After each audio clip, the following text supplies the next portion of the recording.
समय की यात्रा में आपका स्वागत है, क्योंकि हम दिल्ली सल्तनत के तीसरे शासक वंश तुगलक वंश के उत्थान और पतन का पता लगाते हैं। यह सब 1320 में शुरू हुआ, जब गाजी मलिक गियासुद्दीन तुगलक के रूप में सिंहासन पर बैठा। 1316 में अलाउद्दीन खिलजी की मृत्यु के बाद महल की साजिशों और हत्याओं की एक श्रृंखला ने सल्तनत को परेशान कर दिया। खुसरो खान ने जून 1320 में सत्ता पर कब्जा कर लिया, लेकिन उन्हें मुस्लिम अमीरों से समर्थन नहीं मिला। अभिजात वर्ग ने पंजाब के तत्कालीन गवर्नर गाजी मलिक को तख्ता पलट का नेतृत्व करने के लिए बुलाया। खोखर आदिवासियों के समर्थन से गाजी मलिक ने खुसरो खान पर हमला किया और उसे मार डाला और नए सुल्तान के रूप में अपनी स्थिति सुरक्षित कर ली। उसने अपना नाम गियासुद्दीन तुगलक रख लिया, जिससे तुगलक वंश की शुरुआत हुई। सुल्तान के रूप में गियासुद्दीन तुगलक ने पिछले खिलजी वंश के वफादार अधिकारियों को पुरस्कृत किया और खुसरो खान का समर्थन करने वालों को दंडित किया। उन्होंने मंगोल हमलों के खिलाफ बेहतर बचाव के लिए एक नया शहर तुगलकाबाद बनाया। हालांकि गियासुद्दीन का शासनकाल 1325 में समाप्त हो गया, जब कथित तौर पर उसके बेटे जौना खान ने उसे मार डाला, जो बाद में सुल्तान मोहम्मद बिन तुगलक बन गया। मोहम्मद बिन तुगलक का शासन महत्वाकांक्षी परियोजनाओं और विवादास्पद नीतियों के कारण 26 वर्षों तक चला। 1351 में उनकी मृत्यु के बाद सल्तनत ने अस्थिरता और त्वरित उत्तराधिकार की अवधि देखी।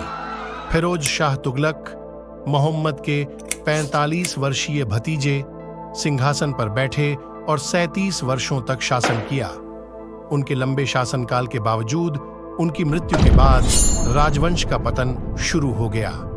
1398 में राजवंश को अपने सबसे निचले स्तर का सामना करना पड़ा, जब तुर्क मंगोल आक्रमणकारी तैमूर ने 4 सल्तनत सेनाओं को हराया और दिल्ली को लूट लिया।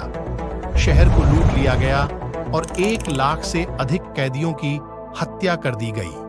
जाने से पहले तैमूर ने खिज्र खान को दिल्ली में अपना वायसराय नियुक्त किया। खिज्र खान ने बाद में सैयद वंश की स्थापना की, जिसने 1414 से 1451 तक सल्तनत पर शासन किया। तुगलक वंश के जटिल इतिहास को गहराई से जानने के लिए हमसे जुड़ें।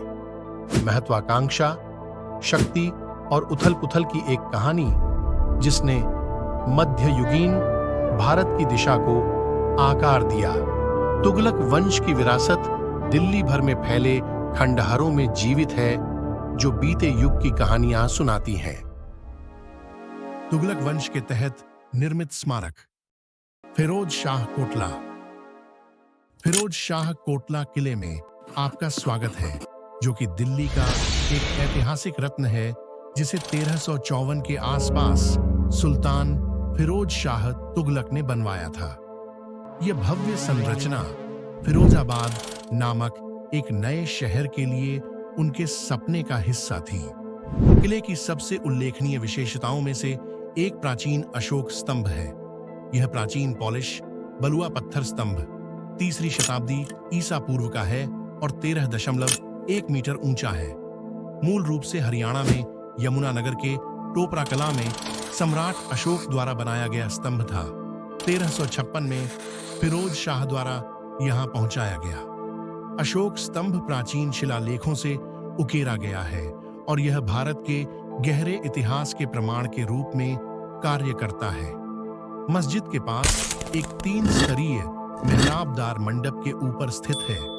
यह उस युग की इंजीनियरिंग कौशल को प्रदर्शित करता है। एक अन्य मुख्य आकर्षण जामी मस्जिद है, जो दिल्ली की सबसे बड़ी और सबसे पुरानी जीवित मस्जिदों में से एक है। भव्यता के साथ निर्मित, यह आज भी पूजा स्थल के रूप में काम करती है।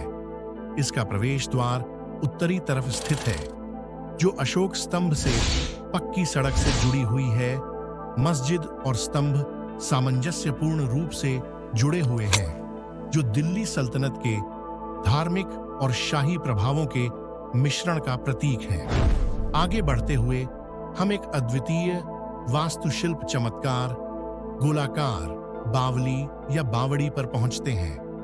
यह बावली दिल्ली में एकमात्र गोलाकार है और इसे भूमिगत अपार्टमेंट के साथ डिजाइन किया गया है। साथ ही पानी के प्रवाह के लिए पूर्वी तरफ एक बड़ी नहर भी है। बावली एक सुंदर बगीचे के केंद्र में स्थित है जो कार्यात्मक डिजाइन और सौंदर्य अपील दोनों को प्रदर्शित करती है। नहर के माध्यम से पानी कुएं में बहता है जो इसे अपने समय की एक सच्ची इंजीनियरिंग उपलब्धि बनाता है। सदियों से मूल किले की अधिकांश संरचना बदल दी गई है या खो गई है क्योंकि क्रमिक शासकों द्वारा सामग्रियों का पुनः उपयोग किया गया था। फिर भी फिरोज शाह कोटला इतिहास और वास्तुकला के प्रति उत्साही लोगों के लिए एक कीमती स्थल बना हुआ है। आज फिरोज शाह कोटला किला न केवल इतिहास के अवशेष के रूप में खड़ा है बल्कि भारत की प्राचीन सभ्यताओं की स्थायी विरासत के स्मारक के रूप में भी खड़ा है। समय में पीछे जाइए और इन दीवारों के भीतर अंतर्निहित कहानियों का पता लगाएं।